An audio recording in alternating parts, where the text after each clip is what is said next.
Baik. Assalamualaikum warahmatullahi wabarakatuh. A'udzu billahi minasyaitonir rajim. Bismillahirrahmanirrahim. Astagfirullahaladzim. Alladzi la ilaha illa huwal hayyul qayyum wa atubu ilaih. Alhamdulillahi rabbil alamin. Wassalatu wassalamu ala asrafil anbiya'i wal mursalin. Sayyidina Muhammadin wa ala alihi wa sahbihi ajmain. Allahumma salli wa sallim wa barik ala Sayyidina Muhammadin fatil limal aqlik wa khafi'il lima sabaq wan nasiril haqqu bil haqq wal hadi ila siratim mustaqim. Sallallahu alaihi wa ala alihi wa sahbihi haqqa qadrihi wa miqdarihi al-adim. Allahumma salamatan fid din wa afiatan fil jasad wa ziyadatan fil ilmi wa barakatan fil rizki wa taubatan qoblal maut wa rahmatan indal maut wa magfiratan ba'dal maut. Allahumma hawin alaina fi syakaratil maut wa najatan minan nar wa afwan indal hisab. Allahumma ja'alna hadal jam'a marhuma wa tafarruqana min ba'di tufarruqa ma'suma wala taj'al fina wala minna sakiyan ala mahruma. Allahumma ya Allah ya Rahim, Zat yang Maha Pengasih dan Penyayang, tidak ada kemudahan kecuali yang Engkau buat mudah, juga Engkau jadikan sebuah kesulitan jika Engkau kehendaki pasti akan menjadi mudah. Mudahkanlah segala urusan kami, semoga Bestped Network bisa memberikan lebih banyak manfaat bagi seluruh umat. Bisa terus berkarya, tambah maju, tambah sukses, dan jadikanlah jalan yang sedang kami tempuh ini menjadi jalan yang diberkahi dan dirahmati oleh-Mu. Ya Allah, ringankanlah kami dalam sakaratul maut, selamatkanlah kami dari api neraka, dan berikanlah ampunan saat perhitungan amal. Ya Allah, jadikanlah pertemuan kami ini sebagai pertemuan yang penuh rahmat, dan jadikanlah perpisahan kami setelahnya sebagai perpisahan yang terjaga dari dosa. Janganlah Engkau jadikan di antara kami orang yang celaka ataupun terhalang dari rahmat-Mu. Baik, sekian dari saya. Wassalamualaikum warahmatullahi wabarakatuh.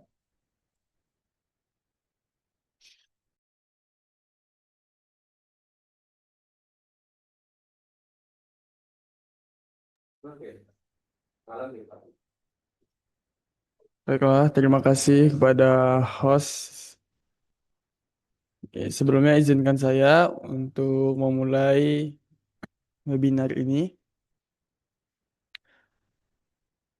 Sebelumnya, izinkan saya memperkenalkan diri saya terlebih dahulu.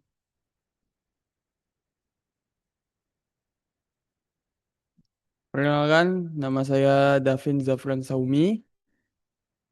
Saya berasal dari Pontianak. Domisili saya saat ini berada di Jalan Lombok 2, RT 03, RW 07, Cibodasari, Cibodas, Tangerang.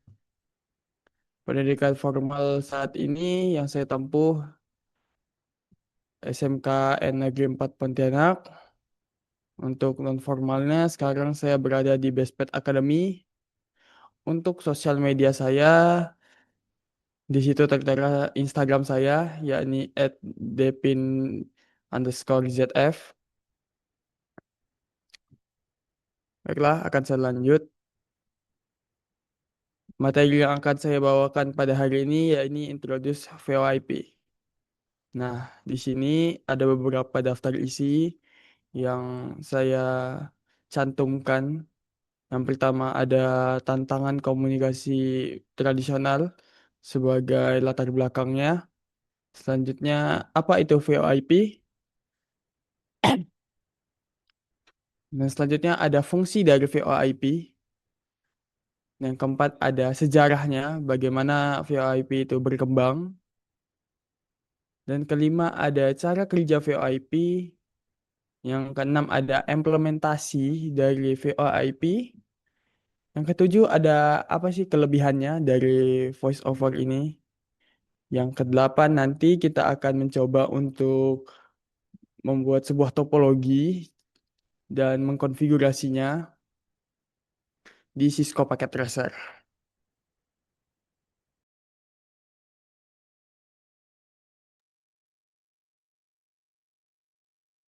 Nah, mari kita akan masuk tantangan komunikasi tradisional. Jadi, sebelum adanya internet, komunikasi jarak jauh itu dilakukan dengan sistem yang disebut PSTN, yakni Public Switched Telephone Network, yang biasanya menggunakan telepon analog. PSTN ini adalah sebuah jaringan telepon publik yang berbasis kabel tembaga yang menggunakan circuit switching. Nah, nanti kita akan bahas apa itu circuit switching. Nah, apa sih maksud dari circuit switching itu? Jadi, circuit switching itu gini, teman-teman. Ketika kita ingin menelpon seseorang nih, itu ada tahapannya. Yang pertama, central office itu dia akan membuat sebuah jalur fisik khusus. Nah, jalur itu dedicated. Jadi, dia tidak bisa dipakai orang lain. Jalur itu aktif selama percakapan berlangsung. Setelah itu baru dilepas setelah telepon ditutup. Nah, artinya satu panggilan itu hanya untuk satu jalur penuh. Ibaratkannya nih, kalian itu menyewa sebuah satu jalan tol, yang dimana jalur tersebut tidak bisa dipakai orang lain. Walaupun kita lagi diam, tidak berbicara nih, tapi jalur tersebut akan tetap aktif. Nah, kekurangan dari circuit switching ini ada beberapa hal ya teman-teman ya. Yang pertama tentunya sudah pasti boros resource karena seperti yang saya jelaskan analoginya tadi kita hanya menyewa satu jalan tol penuh hanya untuk diri kita sendiri yang dimana itu tidak efisien ya teman-teman ya. Yang kedua ya teknologi ini cukup mahal. Selanjutnya ada skalabilitas terbatas dan terakhir ya ini tidak efisien. Nah, kita akan masuk ke permasalahan dari PSTN ini, yang dimana ada 3 poin. Yang pertama adalah infrastruktur yang kaku. Jadi, membangun jaringan kabel telepon itu antar kota ataupun negara itu sangatlah mahal, seperti yang saya katakan tadi. Perawatannya cukup rumit dan kapasitasnya pun juga terbatas. Eh, Terbatas pada jumlah kabel fisik yang tertanam. Terus dia menggunakan sistem billing. Maksudnya ini dia menggunakan sistem billing per menit. Semakin lama kita untuk menelpon, maka tagihannya akan semakin mahal. Terus ada keterbatasan fitur. Jadi telepon analog itu murni hanya bisa mengirim suara. Untuk menambah fitur seperti video atau pengiriman data secara bersamaan diperlukan perangkat tambahan yang sangat mahal dan kompleks banget. Nah, munculnya internet dan paket switching. Jadi apa itu paket switching? Jadi paket switching adalah sebuah metode transmisi data dalam jaringan digital di mana pesan data itu dipecah menjadi unit-unit kecil dan disebut paket sebelum dikirimkan.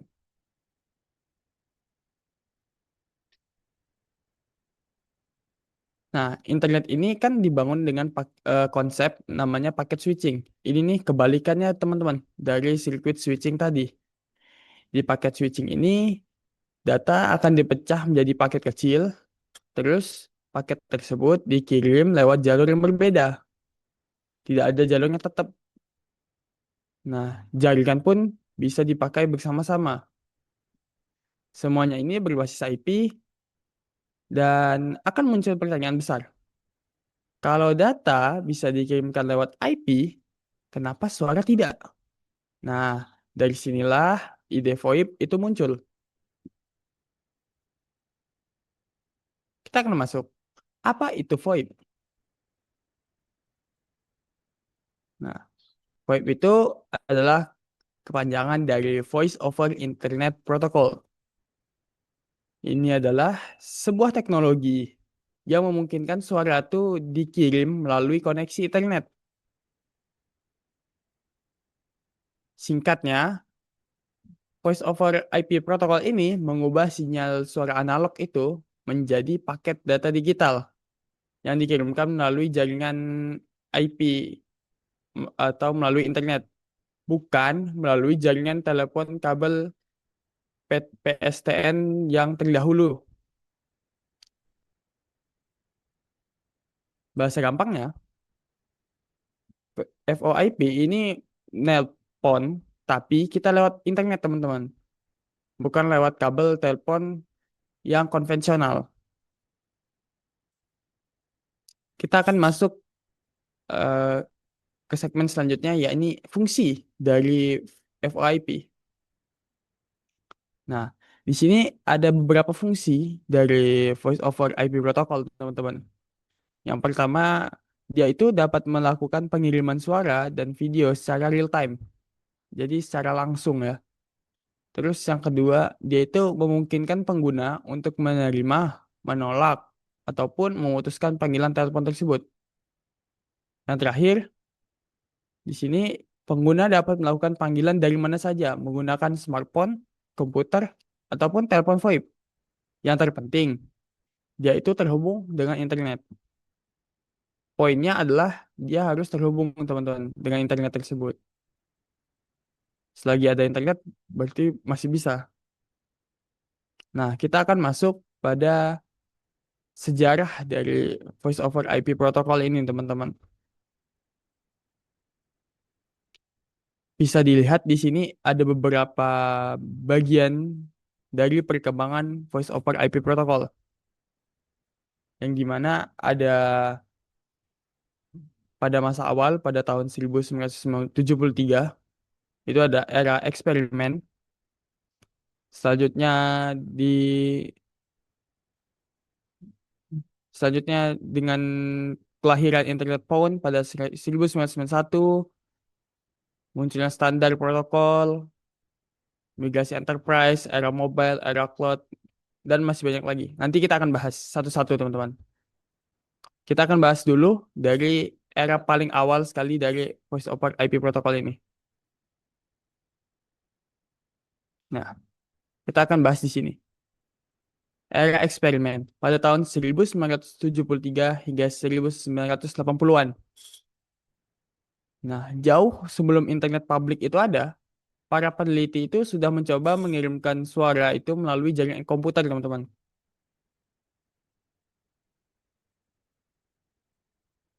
Jadi, para peneliti itu mulai mencoba mengirimkan paket data suara itu secara real time melalui jaringan paket switched. Nah, bisa lihat pada tahun 1973, transmisi paket suara pertama dilakukan melalui ARPANET oleh Danny Cohen dari USC. Ini membuktikan bahwa suara itu bisa dipecah ternyata menjadi paket-paket digital. Nah, pada tahun selanjutnya, 1974, protokol NVP, Network Voice Protocol, itu dirancang, meskipun masih sangat kasar dan hanya bisa digunakan di lingkungan laboratorium. Jadi dia ini masih uji coba gitu, teman-teman. Namun ini adalah bahasa pertama yang digunakan untuk mengobrol lewat jaringan paket.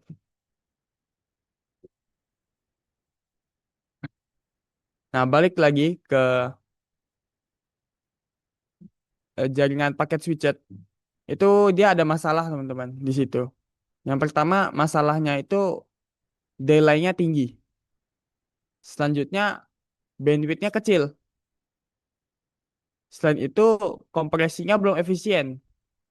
Namun, disinilah ide voice over packet network pertama kali diuji. Dan ini jauh lebih efisien daripada PSTN. atau teknologi terdahulunya. Selanjutnya kita akan masuk pada kelahiran internet phone.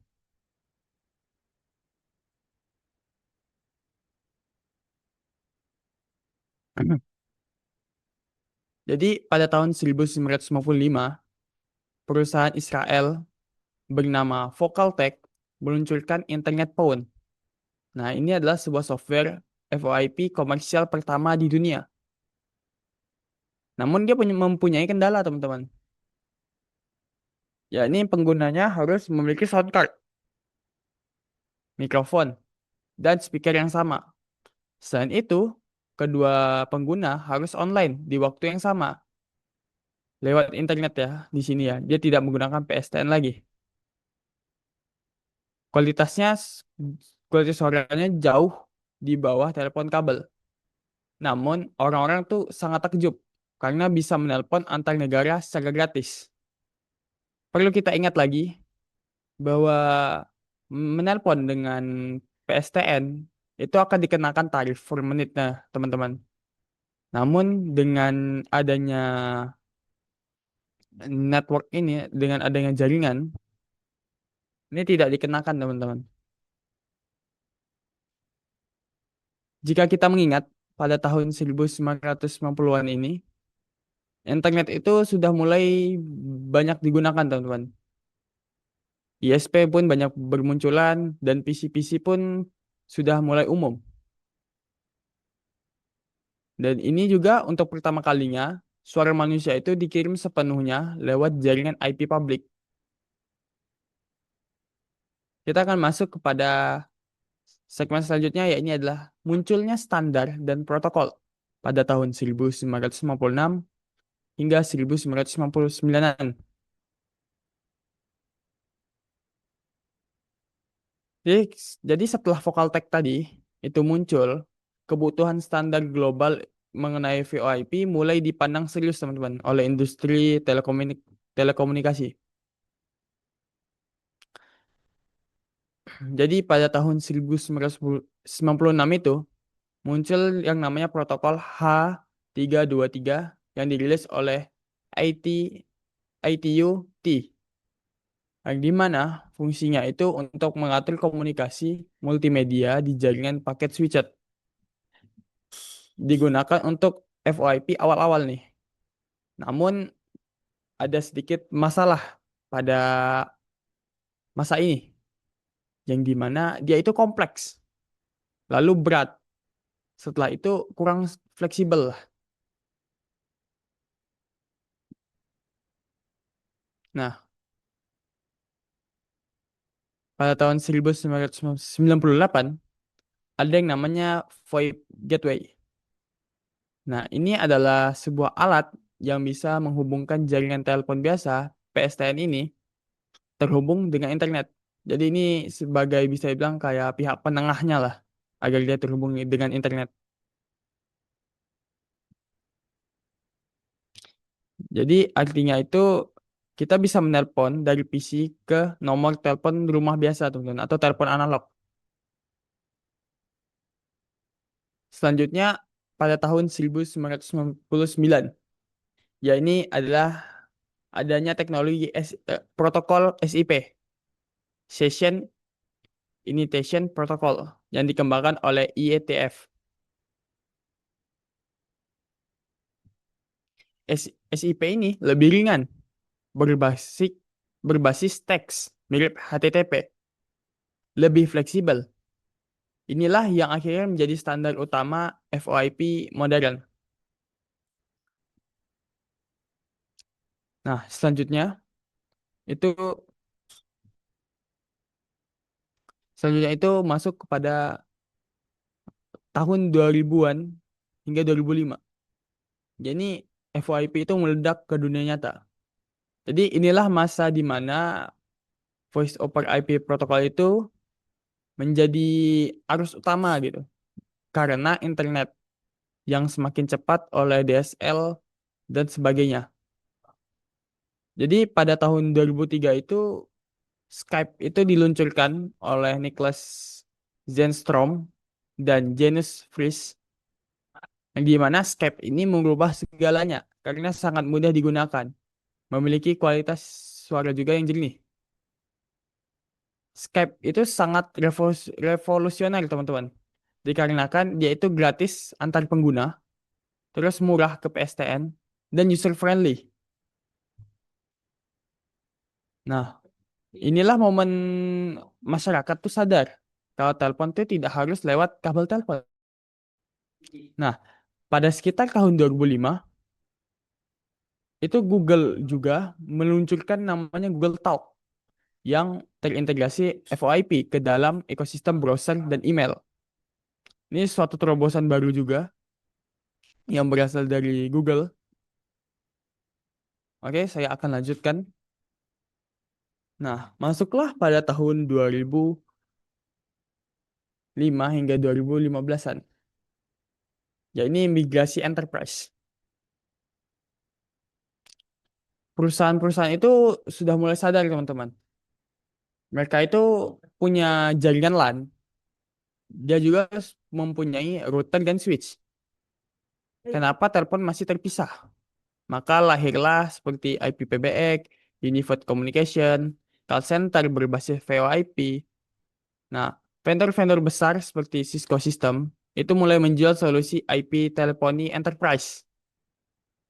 Telepon meja itu berubah jadi IP phone. Pakai kabelan ya, teman-teman ya. Bukan kabel RJ11 analog lagi. Nah, di sini ada alasan kenapa perusahaan itu harus bermigrasi pada tahun itu. Yang pertama ialah penghematan biaya atau cost saving.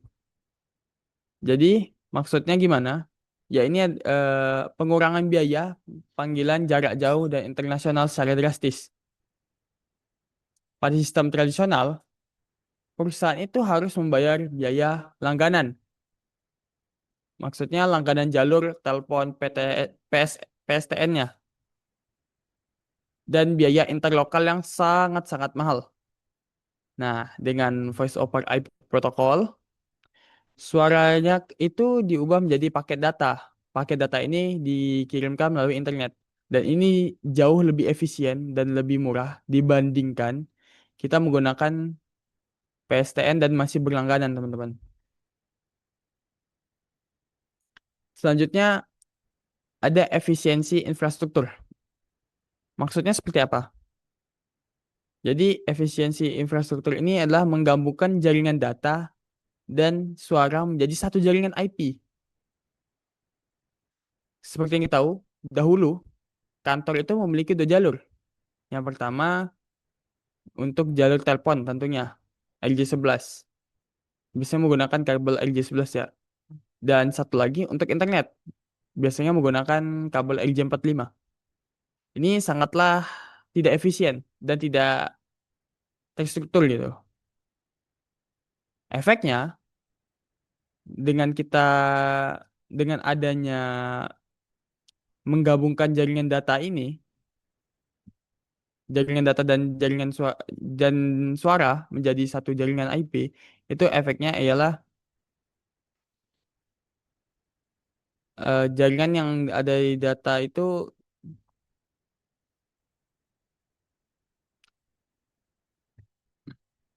jadi efeknya itu suara itu menumpang teman di jaringan data yang sudah ada.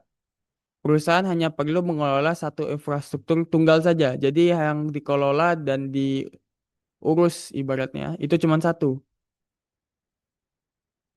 Nah, hal ini menyederhanakan manajemen aset dan mempercepat proses instalasi dengan hanya cukup colok telepon IP ke port Ethernet yang tersedia. Selanjutnya adalah fleksibilitas dan mobilitas. Maksudnya seperti apa? Jadi dia itu mendukung remote working, di mana karyawan itu dapat menggunakan telepon perusahaan dari mana saja. Migrasi ini memutus ketergantungan antara nomor telepon dan lokasi fisik meja kerja. Efeknya muncul konsep yang namanya tuh soft phone, perangkat lunak yang berada di laptop. yang memungkinkan karyawan itu dapat bekerja dari rumah atau luar kota, namun tetap terlihat menggunakan nomor kantor. Ini memberikan citra yang bisa dibilang profesional, sekaligus mendukung budaya kerja fleksibel yang mulai bertumbuh pesat di akhir era 2010-an. Selanjutnya ada fitur lanjutan. Maksud dari fitur lanjutan ini ialah akses ke fitur seperti voicemail to mail atau auto avoidance. Maksudnya apa? Jadi gini, kita akan bahas pada voicemail to email. Jadi dahulu jika ada yang tidak di meja atau tidak di kantor, orang akan biasanya orang-orang itu akan meninggalkan pesan suara di mesin telepon itu atau di tempat kantor mereka lah, tempat kantor kerja. Dan kita harus menekan tombol di telepon kantor untuk mendengarkannya. Cara kerjanya, dengan VoIP, sistem merekam pesan suara tersebut lalu mengubahnya menjadi file audio, misalkan MP3 nih. Lalu otomatis file tersebut akan otomatis mengirimkan ke kotak email. Dia akan masuk ke email kita. Nah, manfaatnya apa? Manfaatnya itu kita bisa mendengarkan pesan suara yang ada di kantor itu lewat smartphone saat sedang perjalanan jauh misalkan, tanpa harus menyentuh telepon yang ada di kantor kita, teman-teman, yang ada di meja. Selanjutnya, seperti yang saya bilang lagi, ada auto avoidance. Ini apa? Ini adalah resepsionis otomatis. Jadi ini adalah sebuah fitur pemandu suara yang sering kita dengar saat menelpon layanan pelanggan. Cara kerjanya gimana? Jadi suara rekaman akan menyambut penelpon gitu. Kayak, terima kasih telah menghubungi PT ABC, tekan 1 untuk penjualan misalkan. Tekan 2 untuk mendukung teknis. Nah, manfaatnya itu perusahaan tidak perlu lagi menggaji resepsionis yang hanya untuk menghubungkan kabel secara manual. Sistemnya secara cerdas mengarahkan penelpon ke departemen yang lebih tepat secara otomatis dengan waktu 24 jam sehari. Jadi tanpa jeda, teman-teman. Sebelumnya manual yang membutuhkan resource berupa orang yang menanganinya. Dengan ini bisa secara otomatis yang sistem yang bergerak. Nah, poin B, ya ini adalah tantangan selama periode transisi. Apa aja sih tantangannya? Yang pertama jelas kualitas koneksi. Jadi ketergantungan pada internet yang stabil itu adalah masalah terbesar di awal migrasi ini, terutama pada fenomena jitter dan latensi. Karena suara itu dikirim pada paket-paket data. Jika jaringan sedang sibuk, misalkan ada yang sedang mengunduh file besar nih, paket suara tersebut bisa terlambat atau hilang. Nah, solusinya apa? Perusahaan itu harus menerapkan yang namanya QoS, Quality of Service, pada router.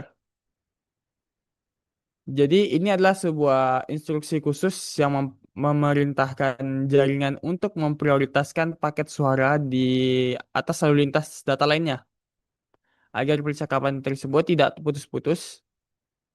Lalu karena seperti yang kita tahu bahwa koneksi itu sangat penting, karena jika koneksi itu lambat menyebabkan panggilannya terputus, seperti saya katakan di awal.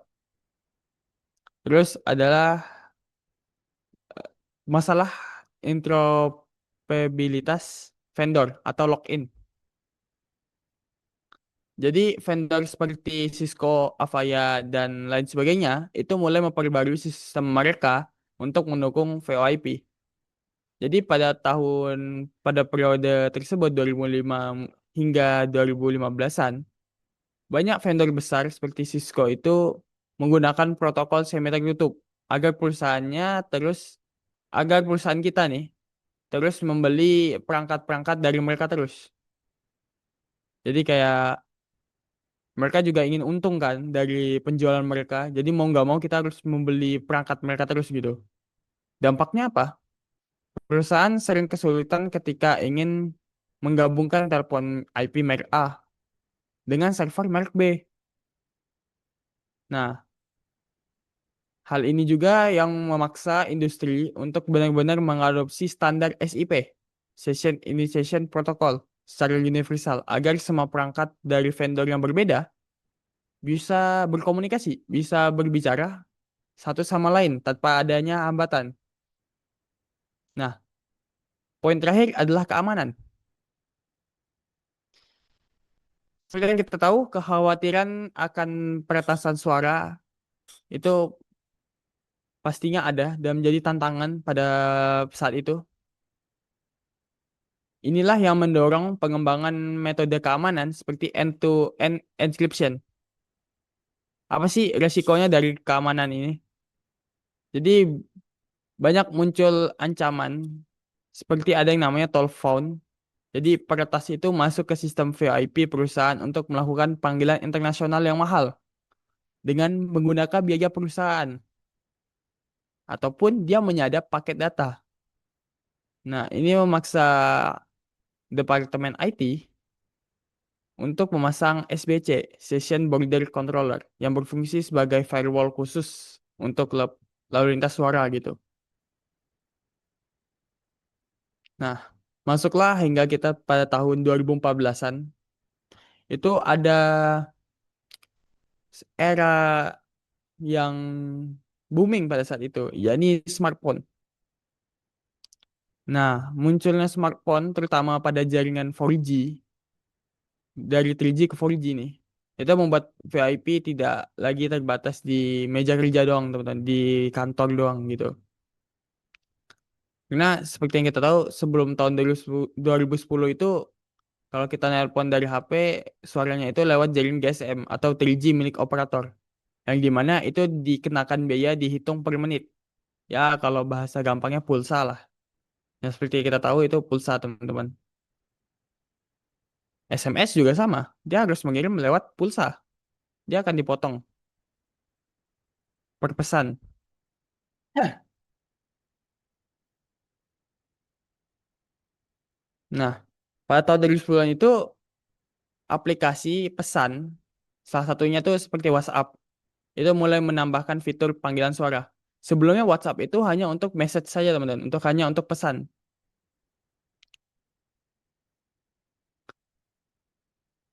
Hanya untuk pesan yang dikirimkan melalui internet. Target awalnya itu untuk menggantikan si SMS ini.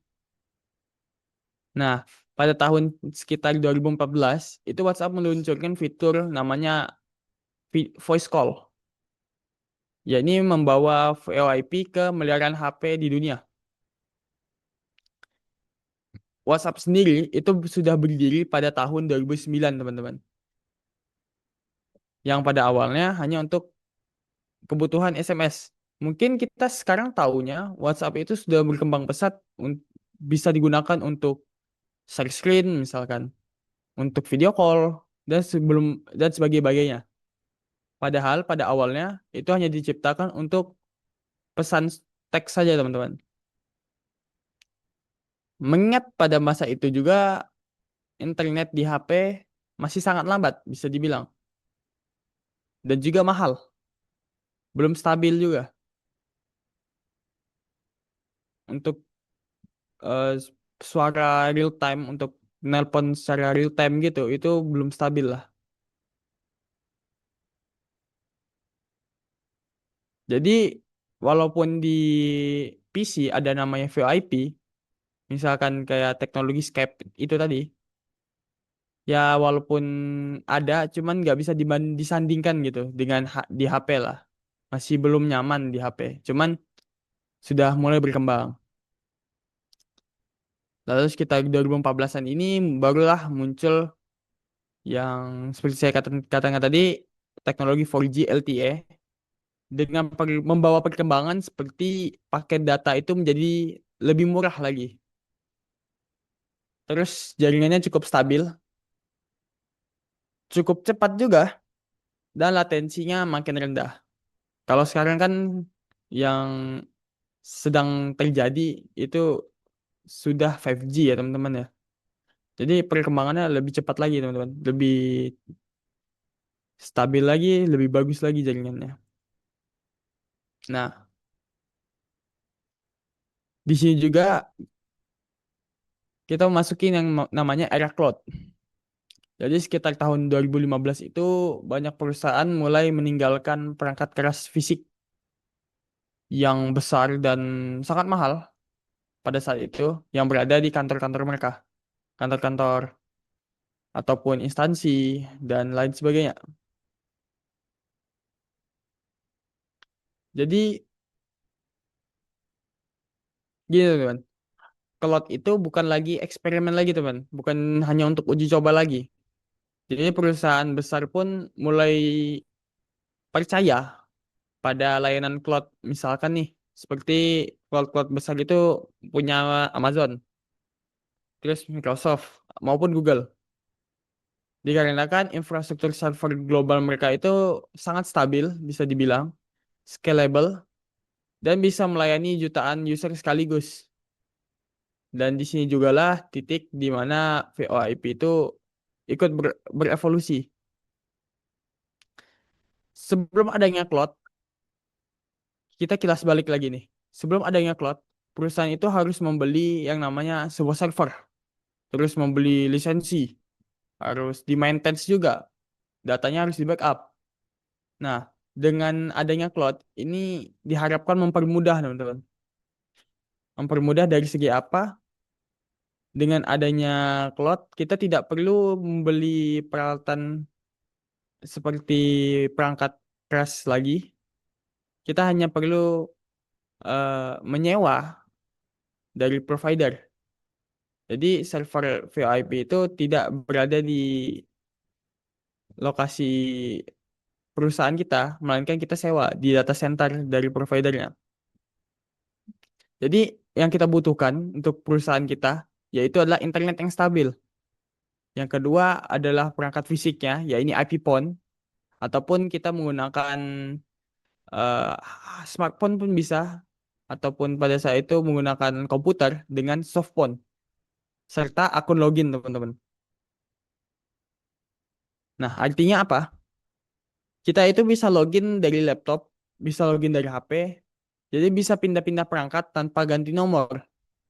Identitasnya itu tidak melekat pada kabel, karena sebelumnya kan melekat pada kabel ya teman-teman ya. Tapi sekarang itu ada yang namanya user account. Nah, ini juga adalah perubahan besar dalam infrastruktur komunikasi.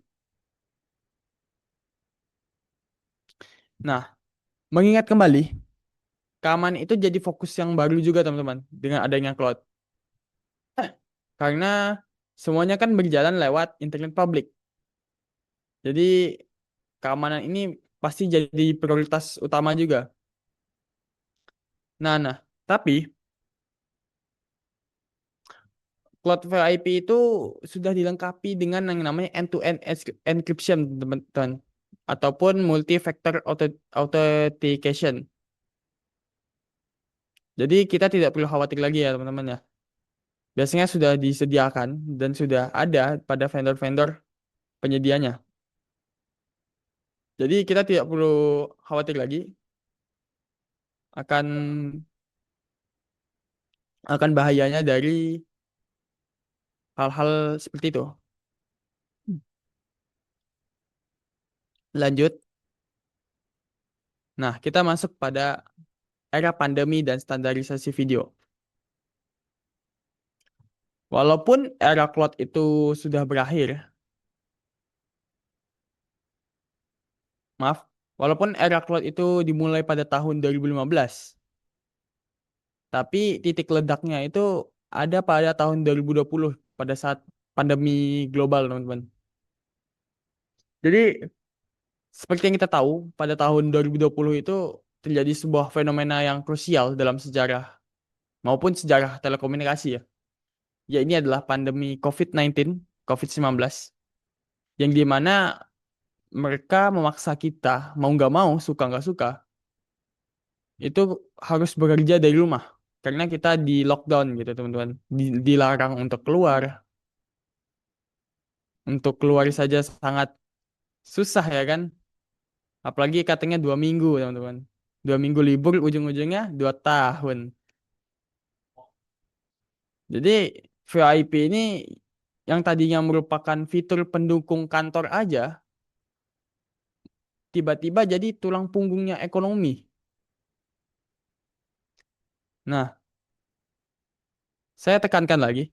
Jadi para eh, perusahaan-perusahaan itu mengharuskan kita untuk yang namanya work from home atau bekerja dari rumah, ataupun biasanya melakukan meeting online, dan juga ada yang call center-nya remote ataupun support pelanggan tanpa kantor fisik. Nah, sistem VoIP on-premise ataupun data yang dikelola sendiri secara fisik di dalam lingkungan perusahaan atau gedung itu banyak yang sangat kesulitan karena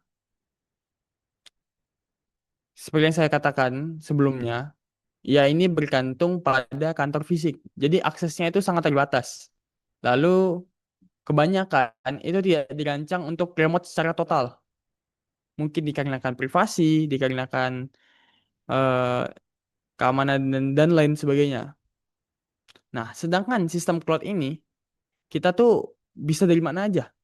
Kita tinggal login dari rumah misalkan, ataupun kita tinggal menggunakan nomor kantor kita yang tertera, dan kita juga bisa melakukan yang namanya meeting dengan banyak orang pada saat itu. Nah, pada tahun 2020 ini juga terjadi lonjakan yang sangat masif terhadap penggunaan teknologi VoIP berbasis video melalui platform misalkan yang terkenal pada saat itu Zoom, Microsoft Teams, dan Google Meeting. Yang sekarang mungkin sudah jadi standar atau jadi umum untuk komunikasi bisnis ya teman-teman ya, ataupun komunikasi lainnya. Nah, pada masa itu juga karena kita sering di rumah untuk melakukan pekerjaan, biasa seringnya menggunakan Zoom. Pada saat itu Zoom pun meledak. Sejarah mencatat bahwa VoIP pada era itu bukan lagi soal suara yang jernih, melainkan ada penambahan fitur seperti share screen sharing maksud saya, dan fitur-fitur lainnya. Oh ya teman-teman, sebagai informasi tambahan, di era sekarang FOIP telah memasuki fase yang baru yang melibatkan namanya AI, Artificial Intelligence. Jadi lewat komunikasi suara lewat IP ini biasanya sudah dilengkapi oleh fitur-fitur otomatis, transkripsi otomatis yang dimana dia itu mengubah suara menjadi teks secara real time. Ringkasan rapat otomatis berbasis AI misalkan. Hingga peredam kebisingan.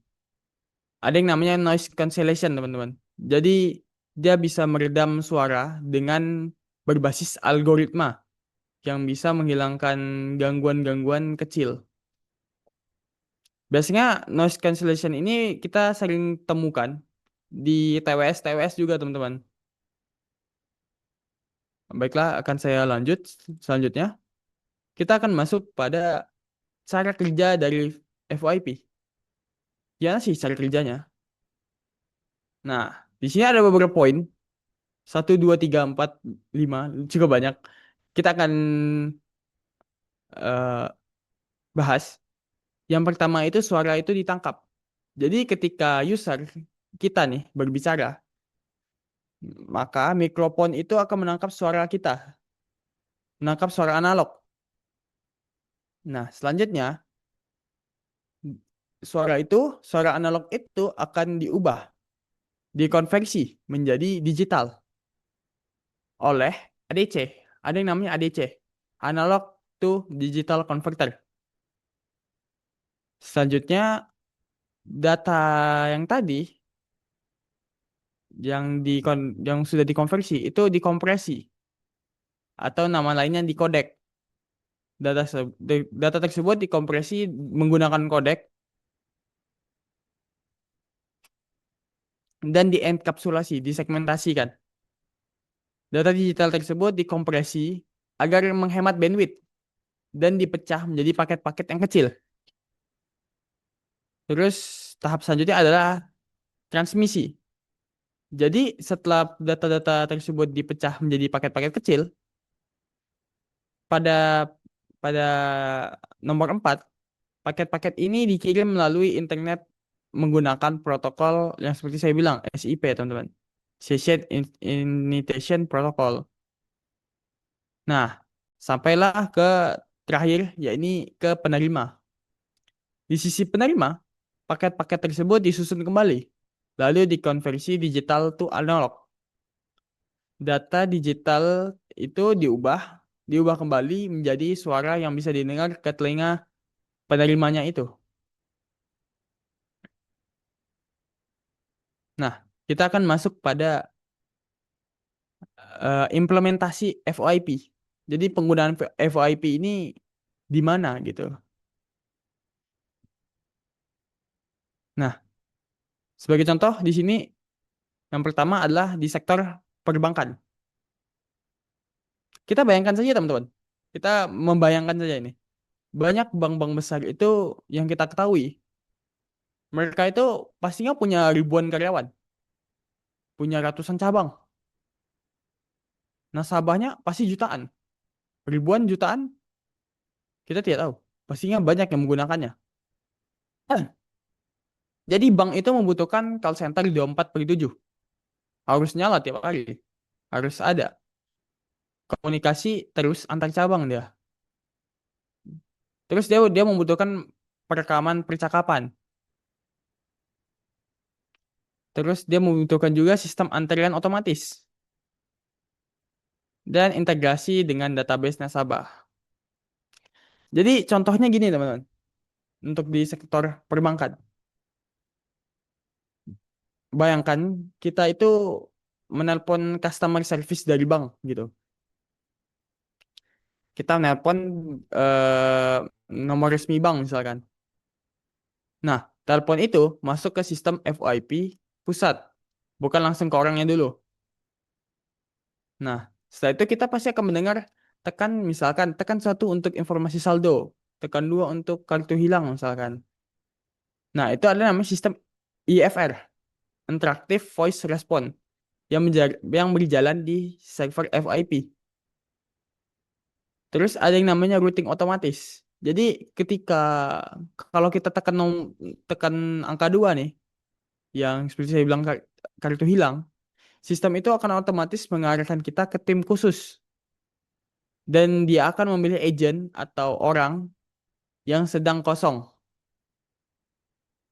Ini disebut dengan Automatic Call Distribution, ACD. Nah, selanjutnya, saat agent itu menjawab, data kita akan langsung muncul di layar. Karena FOIP itu juga terhubung ke sistem core banking. Nah, dan terakhir, semua percakapan itu akan direkam, disimpan di server, dan bisa diputar ulang untuk audit. Misalkan ada eh, pengecekan rekaman, itu bisa dicek teman-teman. Kalau kita menggunakan sistem telepon biasa, udah pasti telepon itu nggak bisa antri, nggak bisa juga untuk dialihkan secara otomatis, dan nggak bisa pula untuk direkam. Nah, inilah yang namanya kekuatan FOIP, teman-teman. Jadi bukan cuma telepon doang, tapi sistem komunikasi yang kompleks terintegrasi gitu. Oke, kita akan ngambil contoh lagi, yakni di hotel, perhotelan. Misal, seperti yang kita tahu, kebutuhan hotel itu dia ingin telepon itu antar kamar. Terus ada yang namanya room service, resepsionis, dan lain-lain. Jadi ketika tamu di kamar 305 misalkan ingin memesan sebuah makanan gitu. Nah, tamu itu misalkan menekan tombol kosong gitu, tombol nol. Nah, panggilan tersebut akan masuk ke sistem FYP hotel. Nah, sistem itu akan tahu asal kamarnya, teman-teman. Karena setiap kamar itu mempunyai extension yang unik. Itu akan bisa disetting oleh eh, moderator IT gitu. Nah, server itu langsung tahu nih, misalkan tadi, wah ini kamar 305 nih. Terus ada nama tamunya juga, dia akan tahu. Status bookingnya juga dia pasti tahu. Terus selanjutnya adalah saat resepsionis nih menjawab, layar tersebut akan di layar resepsionis itu akan menampilkan nama nama kita sebagai tamu gitu. Kapan kita check innya, status pembayaran kita, karena semua itu dikarenakan oleh FYP teman, terintegrasi dengan properti manajemen sistem. Ataupun biasanya bisa juga di komunikasi internal. Jadi housekeeping itu bisa panggil maintenance misalkan. Jadi tidak perlu pulsa teman-teman. Dan tidak perlu pula telepon eh, orang luar gitu. Jadi semua itu bisa lewat jaringan internal IP. Kita akan masuk pada segmen selanjutnya yakni kelebihan dari FYP. Nah, di sini ada beberapa poin dari kelebihan-kelebihan FYP. Yang pertama tentunya adalah keuntungan finansial atau efisiensi biaya. Yang pertama itu sudah pasti biaya telepon jauh-jauh lebih murah. Kita kilas balik pada sistem PSTN, panggilan itu kan dihitung berdasarkan jarak dan durasi kita, berapa lama kita nelponnya. Namun pada VoIP kan suara tersebut dikirim jadi internet.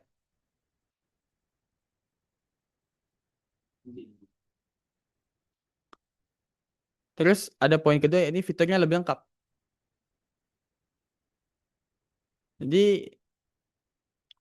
eh, fitur yang lebih lengkap ini FYP nih mendukung call forwarding, call transfer, IFR seperti yang saya katakan tadi, dan voice to mail.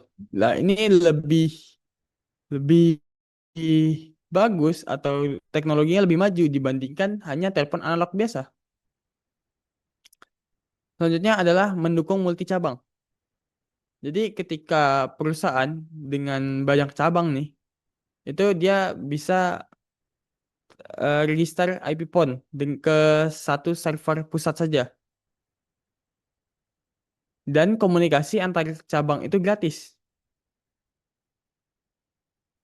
Ini juga sangat penting untuk perusahaan besar dan instansi pemerintah. Selanjutnya, yang keempat, ya ini adalah mobilitas dan aksesibilitas tinggi. Di mana VoIP ini memungkinkan kita itu membawa nomor telepon kemana aja gitu. Jadi satu nomor itu banyak perangkat yang bisa menerima telepon itu. Misalkan kita membawa HP, laptop, atau tablet secara bersamaan. Dan kita bisa mengaksesnya melalui softphone. Nah, ini juga mendukung kerja jarak jauh, teman-teman. Atau tadi saya sebutkan work from home.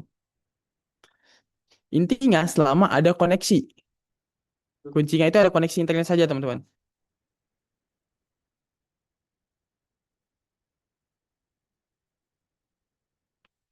Jadi karyawan itu bisa terhubung ke sistem komunikasi perusahaan seolah-olah mereka itu ada di kantor. Mereka ada di meja mereka. Padahal kenyataannya mereka sedang di rumah, di kafe, dan lain sebagainya. Mungkin liburan. Nah, saya akan lanjut. Kita akan masuk pada topologi dan konfigurasi. Di sini saya akan mencoba mengkonfigurasi FOIP menggunakan Cisco Packet Tracer.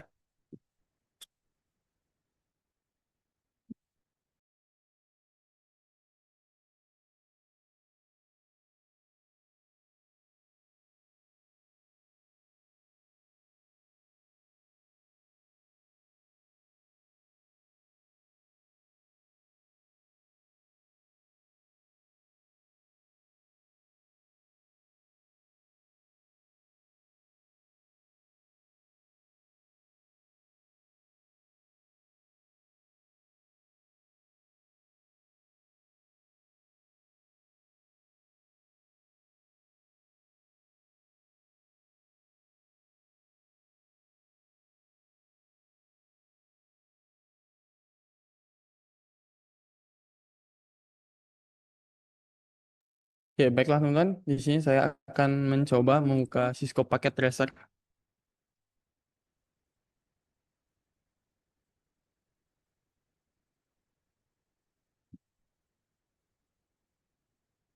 Jadi kita untuk membuat sebuah topologi ini membutuhkan beberapa perangkat ya teman-teman ya.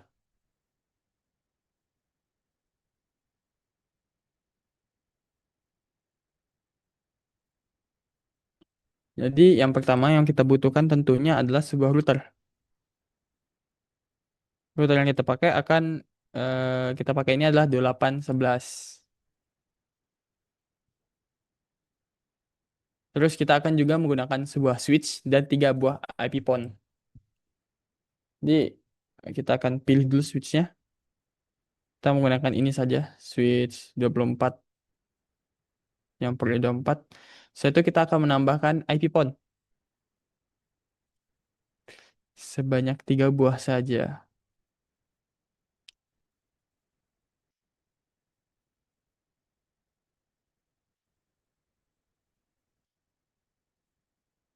Nah, mungkin topologinya seperti ini ya.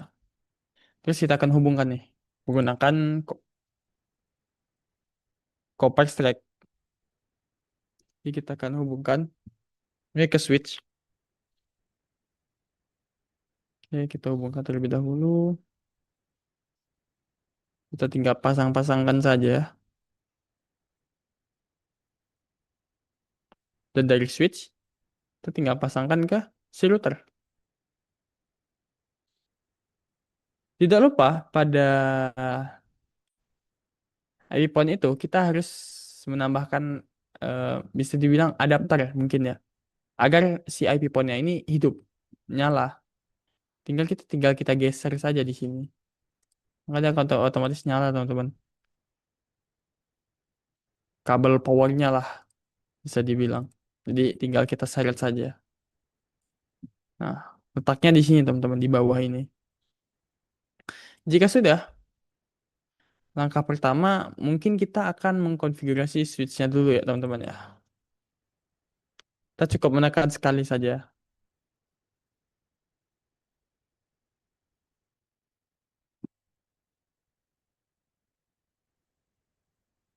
Nah, di sini awal-awal kita itu akan mengetik enable, enter. Setelah itu configure terminal.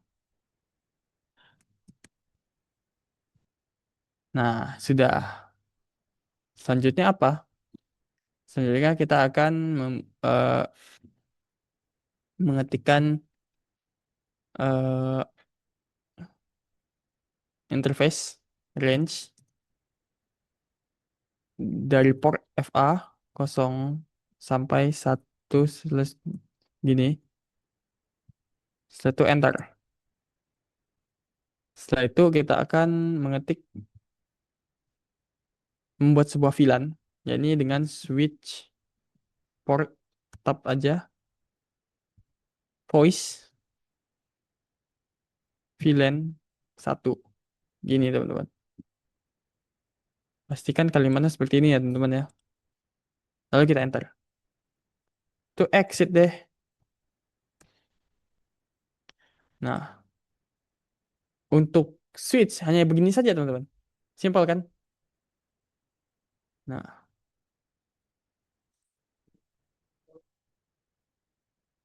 selanjutnya kita akan mengkonfigurasi si router teman-teman. Ya, nih kita akan konfigurasi si router. Nah, tampilan awal dari router itu seperti ini teman-teman. Ini kita akan jawab N saja, no. Terus kita enter lagi. Terus sama, kita akan enable lagi awal-awal.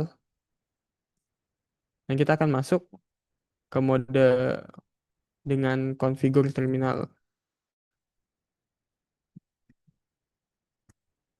Nah, setelah ini kita akan mengkonfigurasi IP address-nya dengan mengetik interface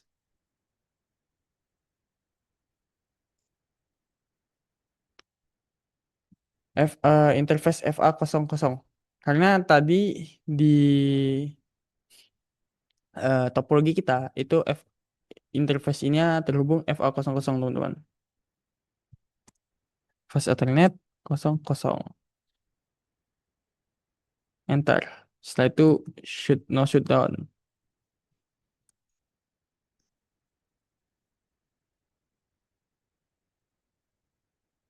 Nah, terus kita akan menambahkan IP address.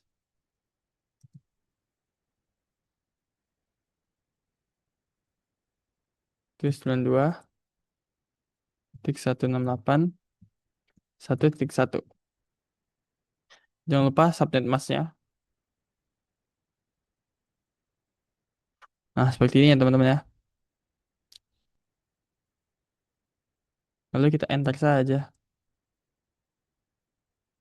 Tidak lupa kita exit. Nah, tahap selanjutnya kita akan mengkonfigurasi DHCP-nya untuk si IP phone kita. Jadi kita akan menuliskan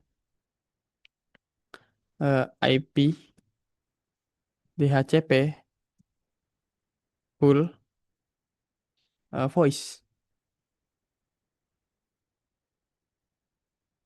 Kita akan menambahkan network 192.168.0.1.0. Terbalik ya teman-teman ya. Terus kita akan nambahkan subnet masknya saja. Masalah ini. Nah, seperti ini ya. Network. Oke, enter.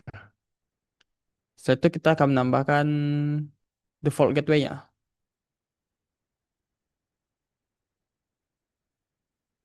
Default gateway-nya ya ini kita akan menggunakan IP 192.168.1.1 dengan cara default main router 192.168.1.1. Nah, jika sudah kita akan mengetik option 150 IP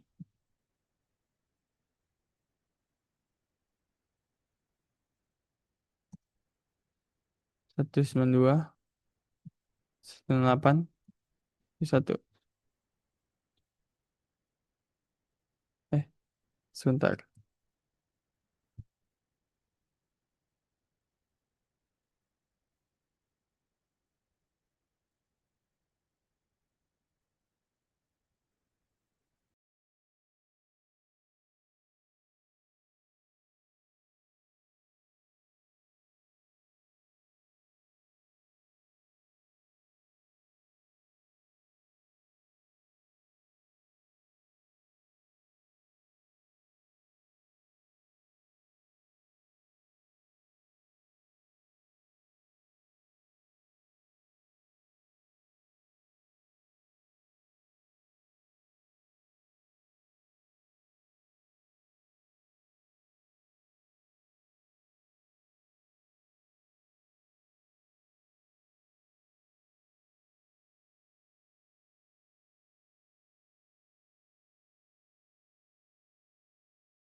Mohon maaf teman-teman, sebelumnya izin ada kendala teknis ya.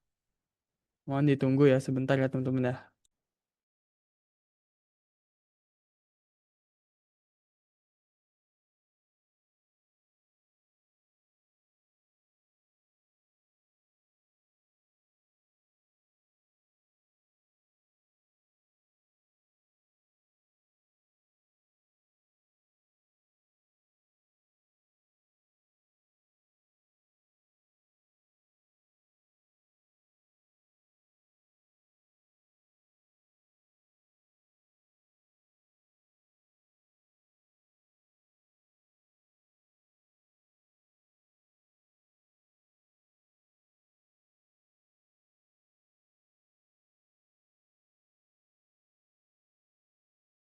Mohon maaf ya teman-teman ya. Baik, akan saya lanjut teman-teman. Ini akan kita tulis option. Kita akan lanjutkan lagi. 150 IP 92.168.1. Nah, kan ada kendala sedikit ya. Dan selanjutnya, setelah ini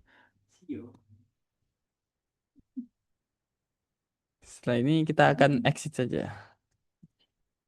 Ternyata kita mengalami typo ya.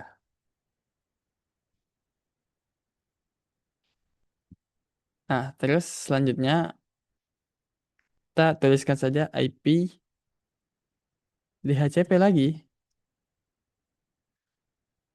X tab saja. Seperti ini, terus kita tambahkan IP kita. Pilih satu, enter.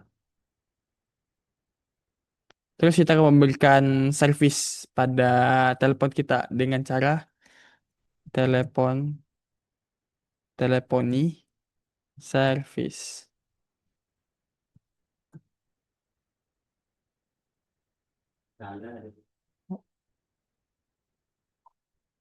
Teleponi service.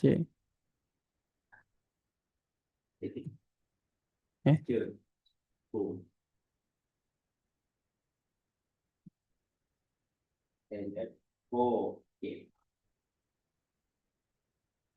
nice. Ternyata typo ya teman-teman ya. Kayak kecil ya ukuran ininya ya teman-teman. Kurang nampak saya. Kurang kelihatan ternyata. Nah, setelah itu kita akan memberikan maksimal perangkatnya ini. Dengan max epon, ephon 3. Seperti ini. Terus maksimal untuk penomoran juga dengan cara max dn 3.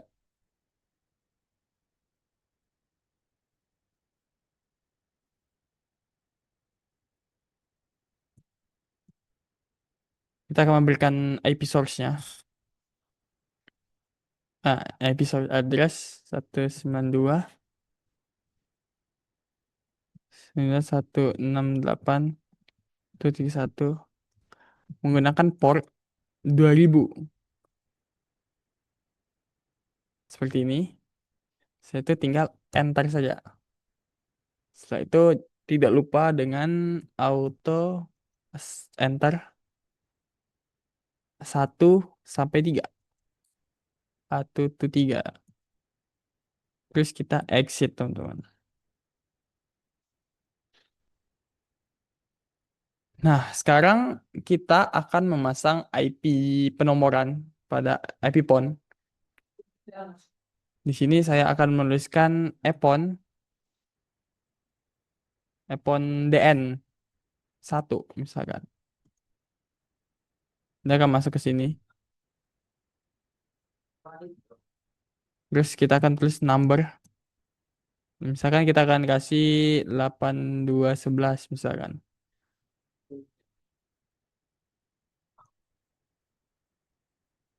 8211 enter. Saya pindah lagi ke epon DN 2.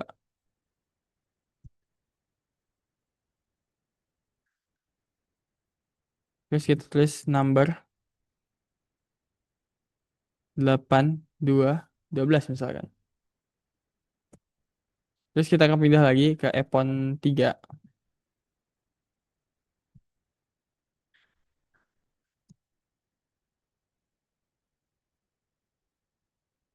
8213 misalkan. Enter. Terus exit. Nah, caranya supaya ini tersimpan itu dengan cara mengetikkan write seperti ini. Ntar.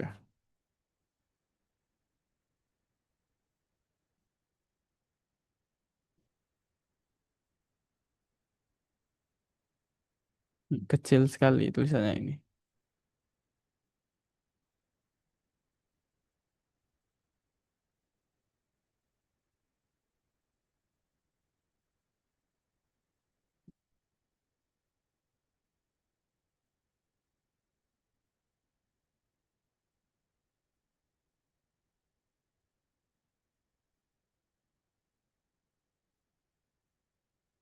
Sulit deh. Hmm. Oh lah, ternyata saya salah ya lagi teman-teman ya. Saya masih di mode config ini. Jadi harus di exit lagi.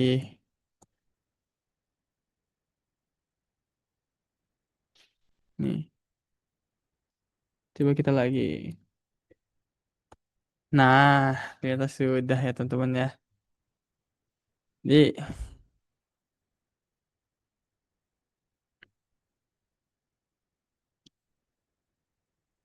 selanjutnya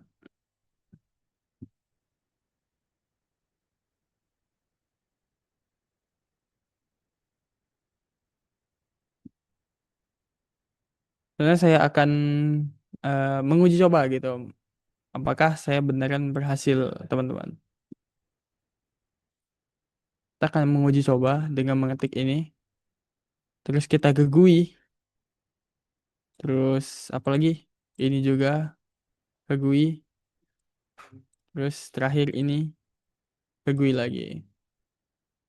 Kita akan satukan semuanya. Misalkan di sini saya ingin menelpon IP phone yang pertama. Ya, ini dengan kode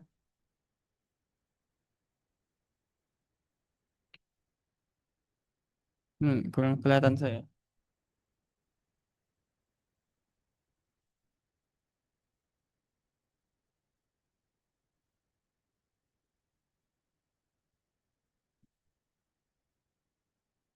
Dan kita akan coba dulu.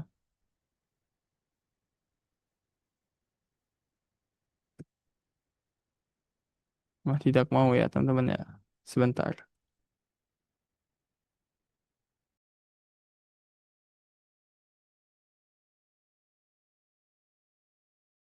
Baiklah, teman-teman. Jadi pada ini kita akan menguji antara iPhone 1, 2, dan 3.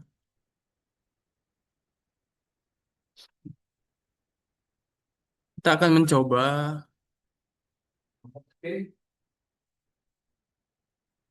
nomor 0811 di sini, teman-teman. Kita akan coba. Nah, dia masuk, teman-teman. Seperti ini. Sebaliknya, kita akan mencoba dari sini. Apa yang akan terjadi? Ternyata dia mau ya, teman-teman ya. Nah, bagaimana dengan yang ini? Kita akan coba 0811 di sini.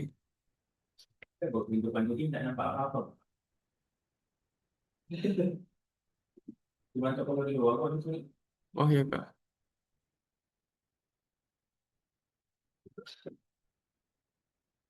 Aku bentar.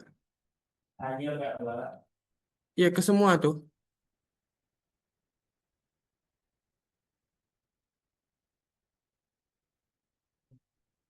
Screen nih.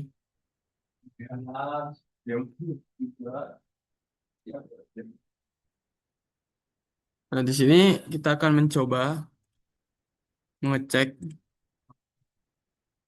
Misalkan kita memberikan IP nomor dial yang ini,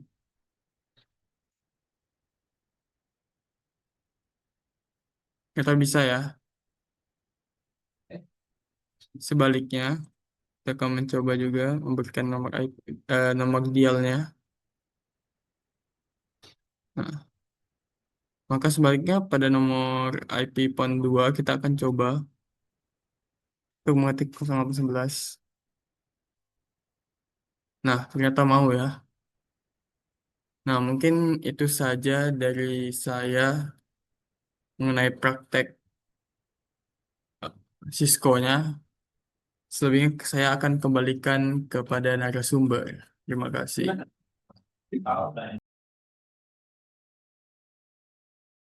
Mohon maaf, maksud saya host ya teman-teman ya.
Baiklah, saya akan menjawab pertanyaan dari saudara Rizky ya. Jadi, VoIP itu menggunakan routing. Jadi, secara simpelnya nih, VoIP itu kan paket data IP gitu. Paket IP, eh, paket data kan. Dan semua paket IP di jaringan itu pasti lewat proses yang namanya routing. Jadi, seperti itu, saudara Rizky ya. Oke, itu saja jawaban dari saya. Terima kasih.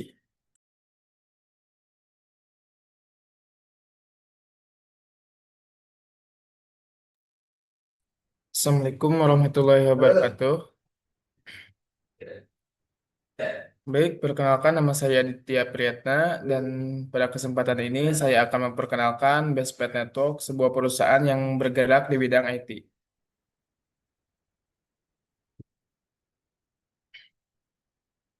Nah, di sini ada daftar isi yang akan kita kasih tahu mulai dari tentang Bestpet Network, visi dan misi, keahlian kami, layanan kami, kenapa harus memilih kami, brand dan klien kami, tim dan sertifikasi kami, kemudian kontak kami.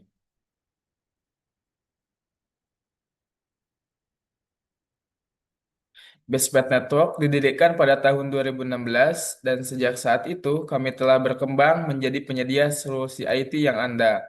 Kami bukan sekadar menyediakan layanan IT, tapi partner teknologi yang bisa membantu teman-teman mengembangkan bisnis melalui data center, keamanan jaringan, IT training, hingga IT consulting. Dengan semangat working with passion, kami didukung oleh tim tim ya, teknis yang muda, berpengalaman dan energik. Kami siap menangani berbagai proyek dengan standar tinggi tanpa mengorbankan kualitas. Nah, visi kami menyediakan solusi IT terkemuka yang berorientasi pada inovasi, keandalan, dan kepuasan pelanggan, serta berkontribusi dalam mengembangkan infrastruktur digital kualitas di tingkat nasional dan internasional.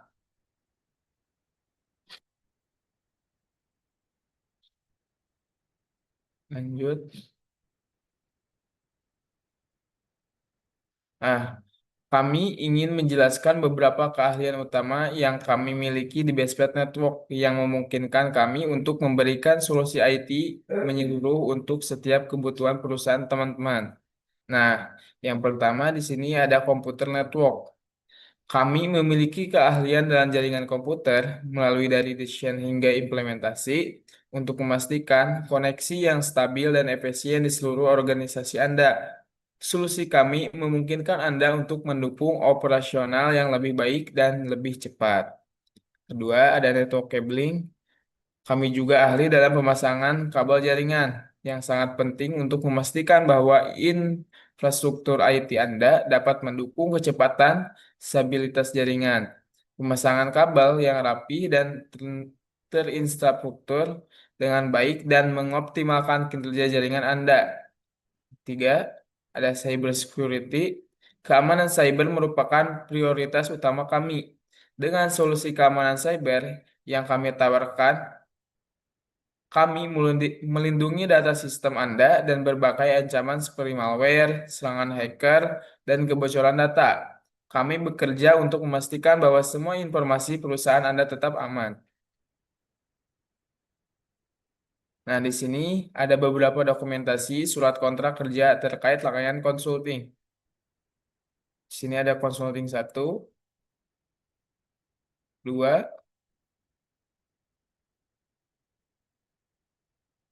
ini ada dari surat dari data center, dari API.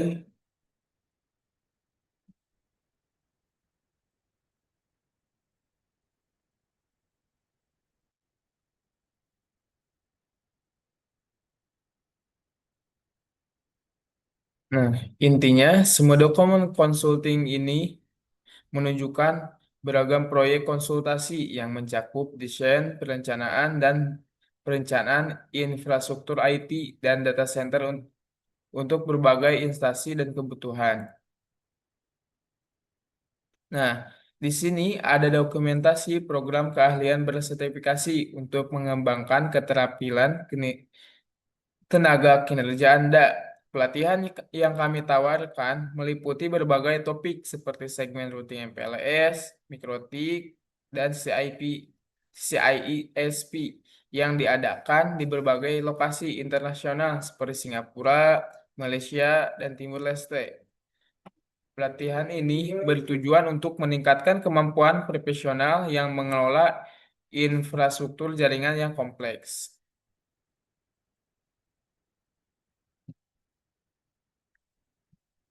Nah, di sini ada dokumentasi dari implementasi dan managed service.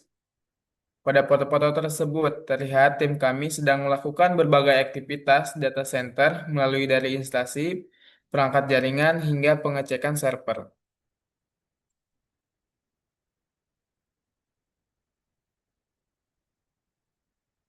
Nah, di sini,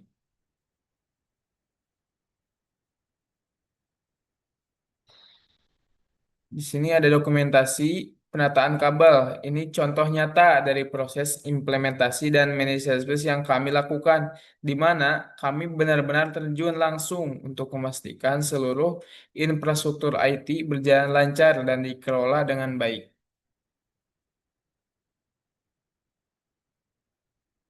Ini juga ada pemasangan tower, kelistrikan, hingga penarikan kabel fiber optik. Nah, di sini ada dokumentasi pekerjaan lapangan, yaitu engineer onset dari kami.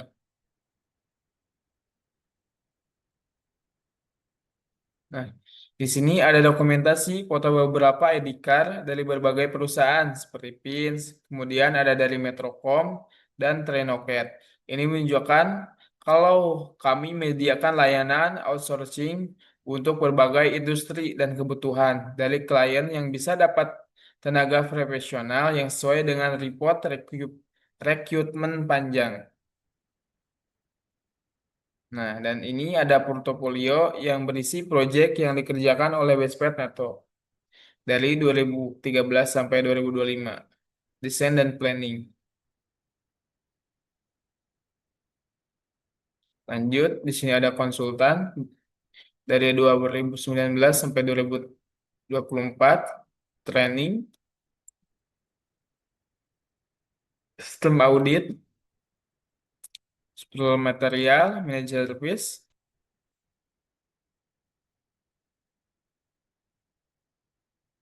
ini juga network configuration, physical network, hingga di sini ada AON, EO, ada EOS dari kami. Nah, mengapa harus memilih kami?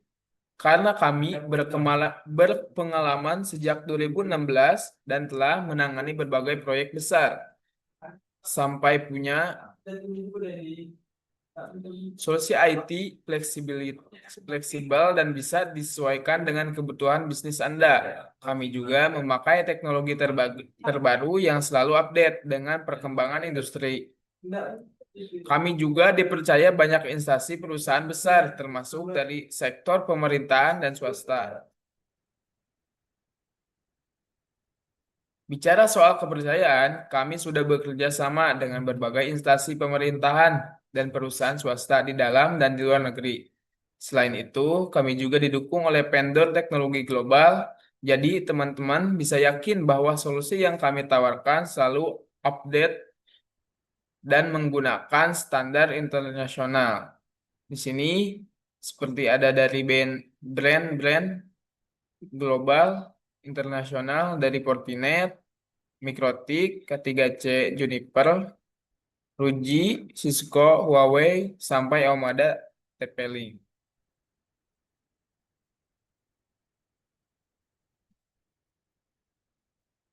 Nah, di sini juga ada instansi pemerintahan kita mulai dari BSSID, TIK Polri, Komdigi hingga Pertamina. Di sini bisa dilihat sendiri. Kemudian Sindokom, Nokia hingga Dana. Klien-klien dari kami ini. Nah, tim kami terdiri dari berbagai profesional bersertifikasi yang siap memberikan solusi IT terbaik untuk berbagai kebutuhan bisnis dan pemerintahan dari vendor-vendor terkemuka seperti CCNA sampai CCII, dari Fortinet, NS Series, Juniper, JNCI, Huawei, HCNA, hingga dari Mikrotik, dari MTCNA hingga MTCine. Dan yang terakhir di sini ada sertifikasi dari data center yaitu DFFC yang terbaru. Nah, kalau teman-teman kalau teman-teman mau tahu lebih lanjut soal layanan kami, mulai dari konsultasi, pelatihan, implementasi, bisa langsung hubungi kami di nomor kami, yaitu 0878 914 48413. Kami juga bisa dicek lengkap di website kami, yaitu www.bestpetnetwork.com, atau email kami yaitu info@bestpetnetwork.com. Kantor kami berlokasi di Jalan Lombok 2, nomor 154, Perumna 1, Kota Tangerang, Indonesia. Kami selalu terbuka untuk diskusi dan siap bantu kebutuhan IT teman-teman. Jadi jangan ragu buat connect dengan kami ya. Baik, sekian dari saya. Saya kembalikan ke MC. Assalamualaikum warahmatullahi wabarakatuh.